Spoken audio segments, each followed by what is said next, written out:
যে ফুলকে পবিত্র আমরা সবাই মনে করি, সেই ফুলের তোড়া তার সাথে অনেক শানদার গিফট তারা তুলে দিয়েছেন। আমরা আশা করছি নাগরিক পার্টির বৃত্ত যেমনই থাকুক, চিত্ত এভাবেই ধনী হয়ে থাকবে ইনশাআল্লাহ। এই ধনী চিত্তের সাথে প্রয়োজন পূরণেও আল্লাহ তাদেরকে দেশের স্বার্থে সহযোগিতা করুন, সেটা দোয়া করি। ইতিহাসের একটি গুরুত্বপূর্ণ সময় আমরা পার করছি জাতি হিসাবে, যে সময়টা 24 পরবর্তী বিপুল আকাঙ্ক্ষা নিয়ে পরিবর্তনের আশায় ফেসিবাদ মুক্ত মানবিক বৈষম্যহীন একটা সমাজ জাতি দেখতে চায়। নির্বাচন অনুষ্ঠিত হয়েছে 12ই ফেব্রুয়ারি এই বছরে। সে নির্বাচনে আমরা লড়াই করেছি। নির্বাচনে বিজয়ী ঘোষিত হয়ে এখন যারা সরকার পরিচালনা করছেন, এ ব্যাপারে নির্বাচনের ফলাফলের ব্যাপারে আমাদের যথেষ্ট রিজার্ভেশন ছিল। তারপরেও দেশ এবং জাতির বৃহত্তর স্বার্থে, গণতন্ত্রের স্বার্থে এই নির্বাচনকে আমরা ফলাফলকে মেনে নিয়েছি।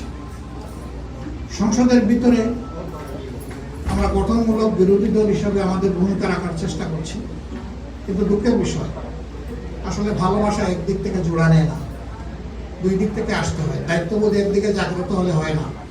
সরকারের দুইটা অঙ্গ, একটা সরকারি দল আর একটা বিরোধী দল, এছাড়া একটা দেশ চলে না। উইদাউট অপোজিশন ডেমোক্রেসি জিরো, এটা কোনো ভ্যালু নেই, জিরো ভ্যালু ক্যারি করে। বিরোধী দল হিসাবে আমাদের যেটুকু পাওনা সংসদের ভিতরে, আপনারা সচেতন সাংবাদিক সমাজ লক্ষ্য করছেন, আমরা বহুলাংশে সেটা থেকে বঞ্চিত হচ্ছি। শুধু সংসদের ভিতরে কেন, বাইরেও যে বৈষম্যের বিরুদ্ধে আমাদের যুব সমাজ এবং তাদের ডাকে সাড়া দিয়ে গোটা দেশবাসী একটা দানবীয় সরকারের বিরুদ্ধে ঝাঁপিয়ে পড়ল, সেই বৈষম্যটা আরো পাকাপোক্ত হচ্ছে বলে এখন আমাদের কাছে মনে হয়।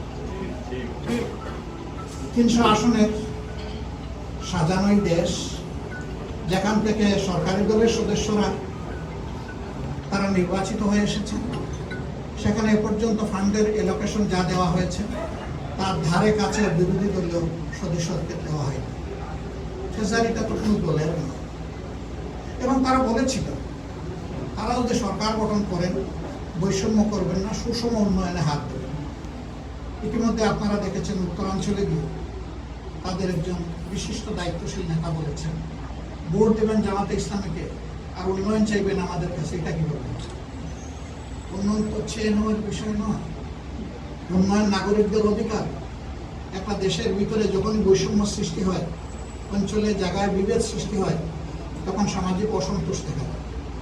একটা দেশ সামনের দিকে কখনো আগাতে পারবে না যদি একটা স্টেবল সোসাইটি, একটা স্থিতিশীল সমাজ যদি গড়ে নেয়। এবং এইটা তৈরি করার মূল দায়িত্ব সরকারের।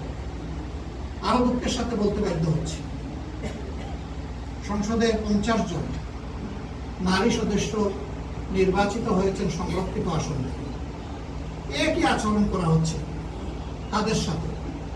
সংসদের তুমুল সমালোচনার পরে হালকা পাতলা এখন একটু তাদেরকে বিভিন্ন ক্ষেত্রে এলোকেশন ফান্ড দেওয়া হচ্ছে। এটা কেন হবে? এটা তো সমান হওয়া উচিত। আপনারা তো এমনিতেই বেশি আছেন, তো বেশিরভাগ কাজ তো আপনাদের মাধ্যমেই সম্পন্ন হবে।